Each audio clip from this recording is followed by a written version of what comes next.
Assalamualaikum warahmatullahi wabarakatuh. Perkenalkan, nama saya Mita Rahman SPD. Saya adalah peserta pelatihan dasar CPNS dari pemerintah Kabupaten Pangandaran, gelombang 8 Angkatan 42. Hari ini saya akan melakukan resume materi komitmen mutu.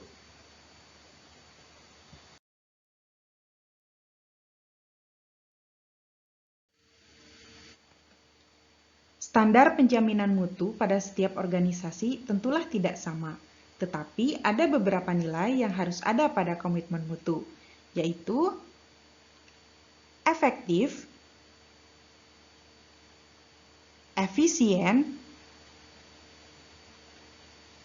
inovatif,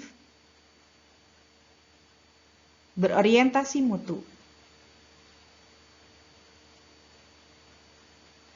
Efektif artinya tepat sasaran, yaitu tingkat ketercapaian target yang telah direncanakan baik menyangkut jumlah maupun mutu hasil kerja. Efisien artinya tepat guna, yaitu tingkat ketepatan realisasi penggunaan sumber daya dan bagaimana pekerjaan dilaksanakan sehingga tidak terjadi pemborosan sumber daya, penyalahgunaan alokasi, penyimpangan prosedur, dan mekanisme yang keluar alur. Inovatif yaitu perubahan yang diciptakan untuk mencapai keadaan yang lebih baik di masa yang akan datang. Sementara berorientasi mutu yaitu setiap kegiatan atau program yang dilakukan diarahkan untuk pencapaian standar mutu.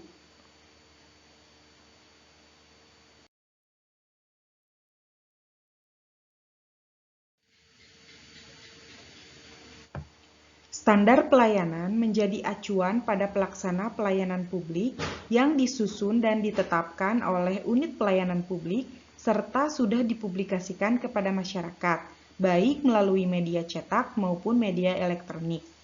Nah, komponen standar mutu layanan meliputi yang pertama, dasar hukum, 2. Persyaratan teknis dan administratif, 3. Sistem, mekanisme, dan prosedur layanan, 4. Jangka waktu penyelesaian, 5. Biaya atau tarif, 6. Jaminan pelayanan dan keamanan, 7. Produk layanan sesuai ketentuan, 8. Sarana prasarana dan fasilitas, 9. Kompetensi dan jumlah pelaksana, 10. Pengawasan internal, 11. Penanganan pengaduan, saran atau masukan, dan yang terakhir, evaluasi kinerja pelaksana.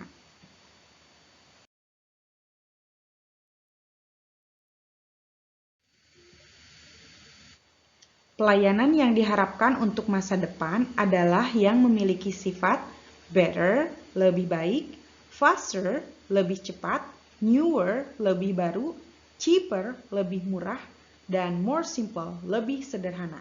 Sedangkan karakteristik nilai dasar orientasi mutu antara lain adalah sebagai berikut. Yang pertama, komitmen bagi kepuasan masyarakat. Hal ini dapat dirumuskan dalam slogan-slogan khusus untuk meyakinkan publik terkait bagaimana layanan yang akan mereka dapatkan dari institusi yang sedang dikunjungi. Yang kedua, cepat, tepat, dan ramah. Hal ini dimaksudkan untuk memberikan kenyamanan dan kepuasan bagi masyarakat yang dilayani sehingga mereka tidak merasa kapok. Yang ketiga, menyentuh hati tanpa cacat, tanpa kesalahan, dan tanpa pemborosan. Sehingga walaupun fasilitas seadanya, masyarakat yang dilayani tetap dapat merasakan kenyamanan dan kepuasan.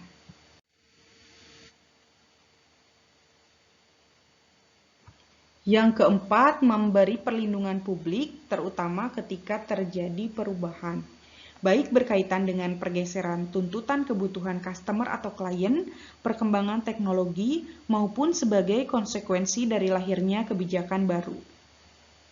Yang kelima adalah pendekatan ilmiah dan inovatif, terutama dalam pemecahan masalah dan pengambilan keputusan. Dan yang terakhir adalah perbaikan berkelanjutan, melalui berbagai cara antara lain pendidikan, pelatihan, pengembangan ide kreatif, serta kolaborasi.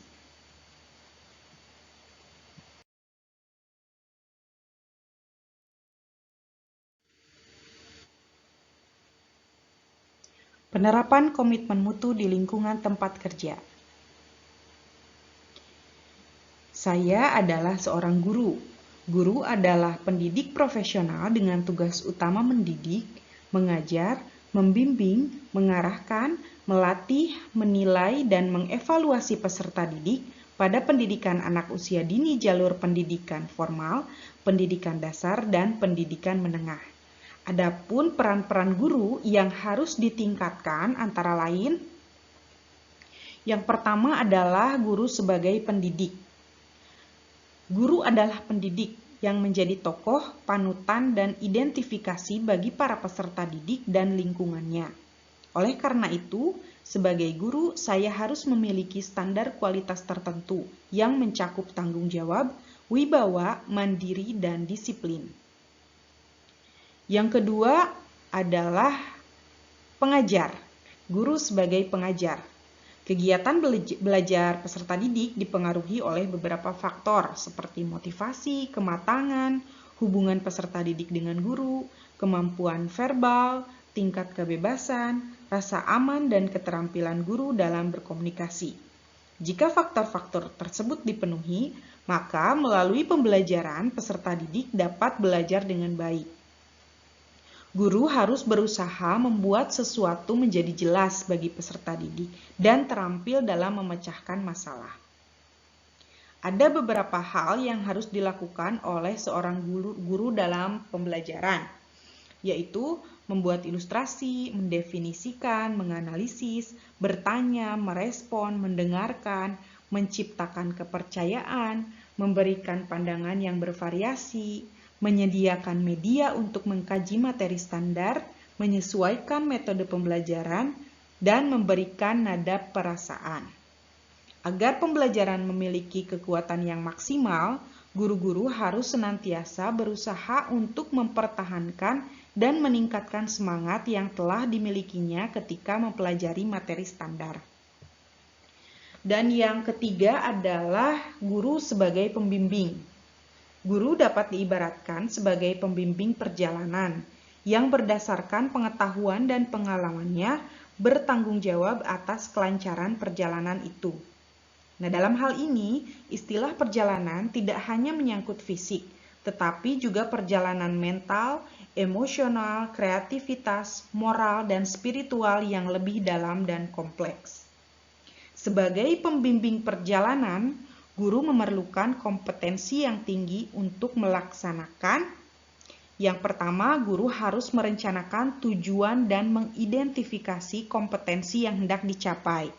Yang kedua, guru harus melihat keterlibatan peserta didik dalam pembelajaran. Dan yang paling penting, bahwa peserta didik melaksanakan kegiatan belajar itu tidak hanya secara jasmaniah, tetapi mereka harus terlibat secara psikologis. Ketiga, guru harus memaknai kegiatan belajar. Dan yang keempat, guru harus melaksanakan penilaian.